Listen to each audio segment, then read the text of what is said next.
Hello বন্ধুরা, welcome back to my blog video. কেমন আছে সবাই? ভালো রয়েছে আর আমি খুব ভালো রয়েছি। আর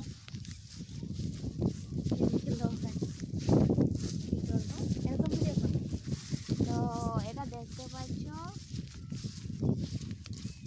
এটা কি পতর বলে তো?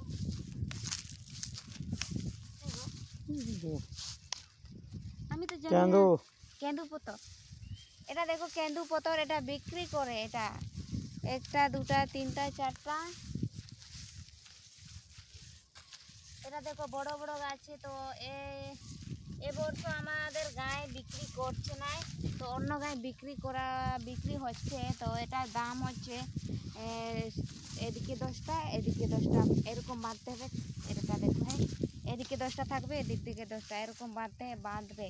তো 6টি বিঁধা যদি হবে তাহলে হয়ে গেছে তোমাদের পয়সা 180 না 200 টাকা। তো আমি জানি না, আমি বিক্রি করিনি কোনোদিন এরকম মতো।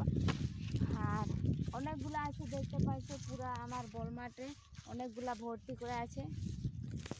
তো কেউ নিতে আসছে না, আর কি করবো। এবছর তো বিক্রি হচ্ছে না, তো কেউ এদিকে পুরো ফুল আছে। এদিকে দেখো পুরা ফুল আছে এদিকে। তো আমি একটুকুই নিয়েছি, কি করব, ঘরে নিয়ে করে কি করব। এটা কিছু কাজে লাগবে না, এটা বিক্রি করলে কাজে লাগবে, নাহলে না। তো এদিকে ছোট ছোট গাছ সেদিকে আছে একটু বড় বড়। আর জঙ্গলে তো এরকম গাছ বেশি কম আছে, অনেক বেশি না, একটু কম আছে। কেন জঙ্গলে তো শাল গাছ বেশি থাকে, সেটা বেশি আছে শাল গাছ। তো এটা কি বলবো, আর একবার বলুন। কেন্দু পতর। তো কেন্দু পতরের জঙ্গলে আছে বড় বড় গাছ কেন্দু, আর এখানে আছে ছোট ছোট। কেন বলতো, এটা তো কাটা হবে না, বল খেলা যদি হবে এটা পুরো চাপা করতে দেবে। তো সেটার জন্য এটা ছোট ছোট হয়েছে, অত তাড়াতাড়ি বড় হচ্ছে না। আর জঙ্গলের কে কাটবে, সেটা বড় হবে সেটার জন্য। ও মাগো, আর স্নান করিনি আমি আজকে। তো ঘরে যাব, তারপরে স্নান করবো। ঘরে যাই স্নান করতে হবে। তো এখান থেকে যাতে মনে করছে না, মনে হচ্ছে এদিকে এখানে একটা ঘর বানাবো এদিকে।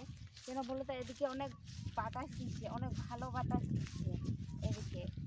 তো ঘরে যখন ছিলাম তো এখান থেকে জল বেরোচ্ছিল, তো এখন পুরা ফ্রেশ হয়েছে। কত মিনিট হলো? ও থাকো, সে কি ঠিক আছে, সে ব্লগ শেষ। তো এটার একটা ব্লগ করলে ভালো।